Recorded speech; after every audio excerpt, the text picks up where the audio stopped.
You will hear a conversation between a student and a travel agent about booking a holiday.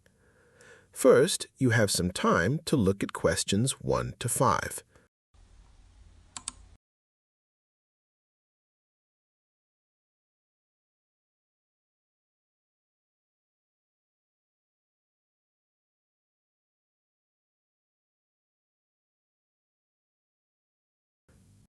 Good morning, Global Travel. How can I help you? Hello, I'd like some information about a holiday package.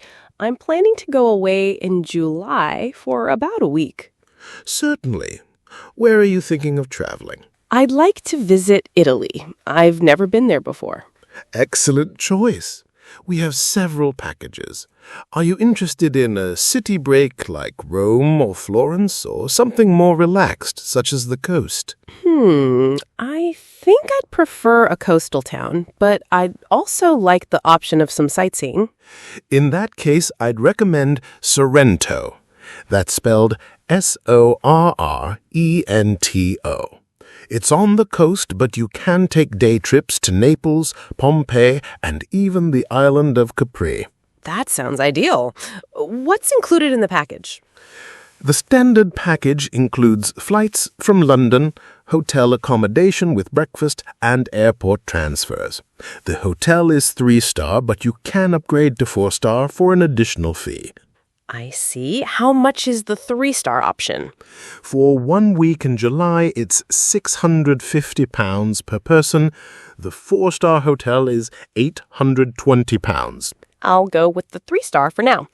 Could you also tell me about excursions? Of course. There are several optional trips. The most popular is a guided tour of Pompeii, which costs £45. There's also a boat trip to Capri for £60 and a day in Naples with a local guide for £50. I think I'll book the Pompeii tour.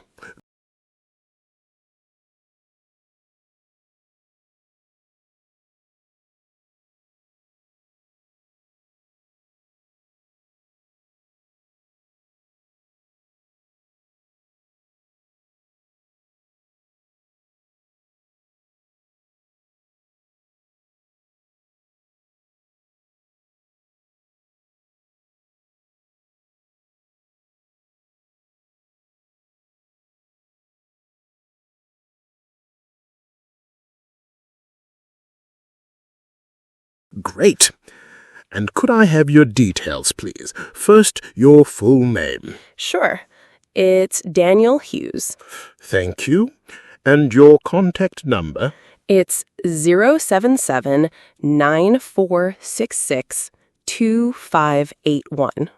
Finally, can I take your email address? Yes, it's daniel.hughes91@gmail.com. Perfect.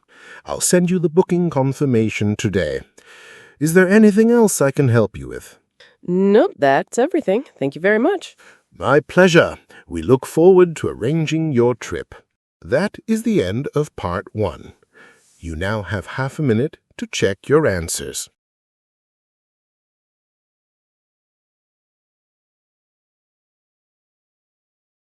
You will hear a guide giving information about a new sports center.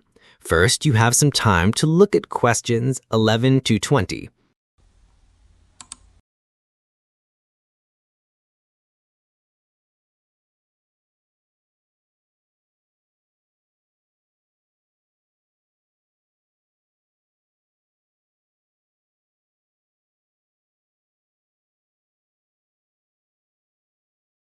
Now, listen carefully and answer questions 11 to 20.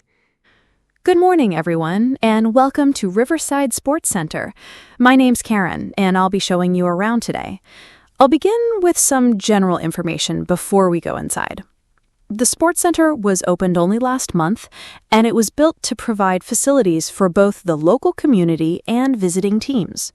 The building is environmentally friendly, with solar panels on the roof and a rainwater collection system for the swimming pools. Now, let me explain what you'll find here. First, on the ground floor, just through the main entrance, you'll see the reception desk. This is where you can book courts, collect timetables, and ask any questions. Opposite reception is a small cafe, which serves drinks and light snacks throughout the bay. Next to the cafe is the main sports hall. This space is used for indoor games such as basketball, badminton, and five-a-side football. The floor is made of special material that reduces impact, which is especially helpful for younger players. We also use the hall for community events, including weekly markets. Behind the sports hall, you'll find the fitness suite. This contains a wide range of modern equipment, treadmills, rowing machines, and free weights. Qualified trainers are on hand to give advice. And if you'd like a personal fitness program, you can arrange one here. On the first floor, directly above the reception area, there is a large dance studio. This room has mirrored walls and a wooden floor, and it is mainly used for aerobics, yoga, and dance classes. Most classes are included in your membership, though a few require a small extra fee.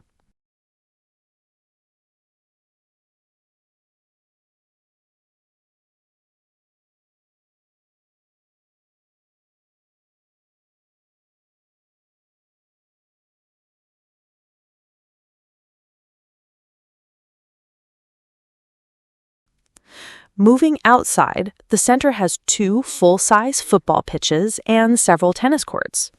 In the summer, we also set up an adventure climbing wall, which is very popular with teenagers. Before I finish, let me tell you about opening hours. The center is open from 6 in the morning until 10 at night, Monday to Saturday. On Sundays, we close slightly earlier at 8 p.m. Membership prices vary depending on your age and whether you're a student. All the details are available in the leaflet you've been given. That's a brief introduction to Riverside Sports Center. After this talk, I'll take you on a short tour of the building and you'll have the chance to look around the facilities yourself.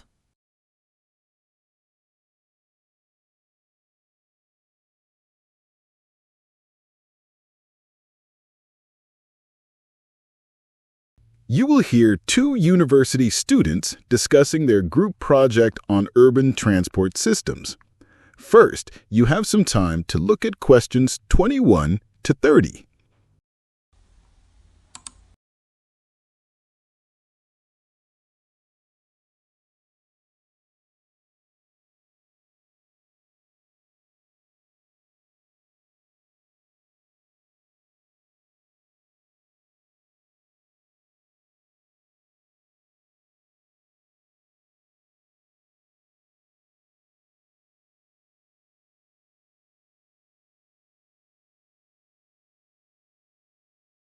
Now, listen carefully and answer questions 21 to 30. Hi, Alex. Glad we could meet today. So let's go over what we've done for the transport project. I'll start with my part. Originally, I was supposed to look at the history of public transport in large cities, but there was just too much material. I had to narrow it down and focus mainly on developments during the 20th century. That gave me clearer boundaries. Makes sense. I had a different issue. My section was about current challenges, and the problem was deciding which sources to trust. Some reports said congestion was the major issue, while others emphasized pollution or ticket costs. After a while, I realized the conclusions often depended on who had funded the research. That's tricky, but it's a good observation. For my data collection, I first thought of sending out questionnaires to people who use buses and trains, but then I realized that would take weeks. So instead, I relied on existing surveys already published by city authorities. It was quicker, and the data was more reliable. I did the same. I used secondary data rather than trying to collect everything ourselves. That way, we could compare different cities and spot common patterns.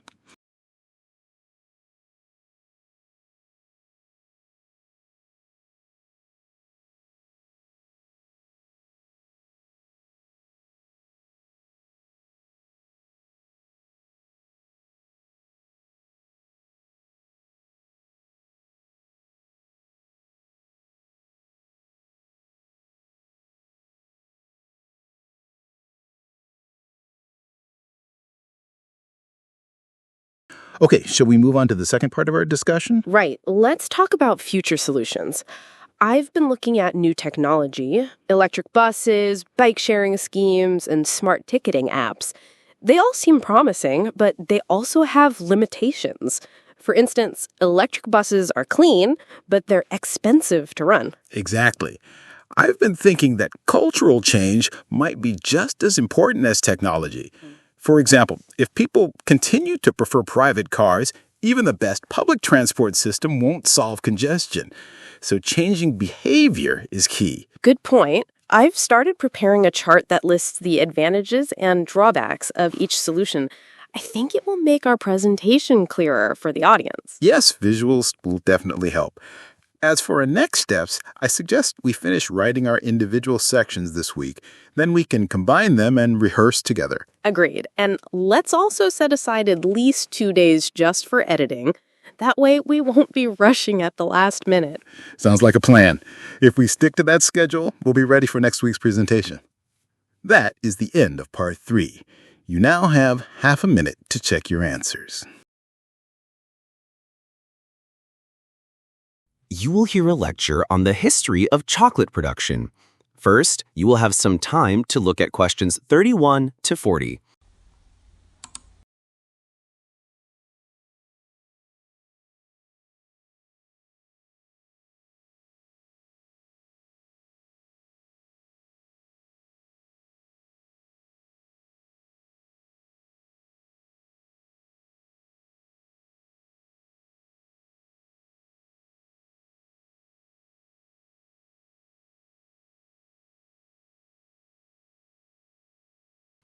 Now listen carefully and answer questions 31 to 40.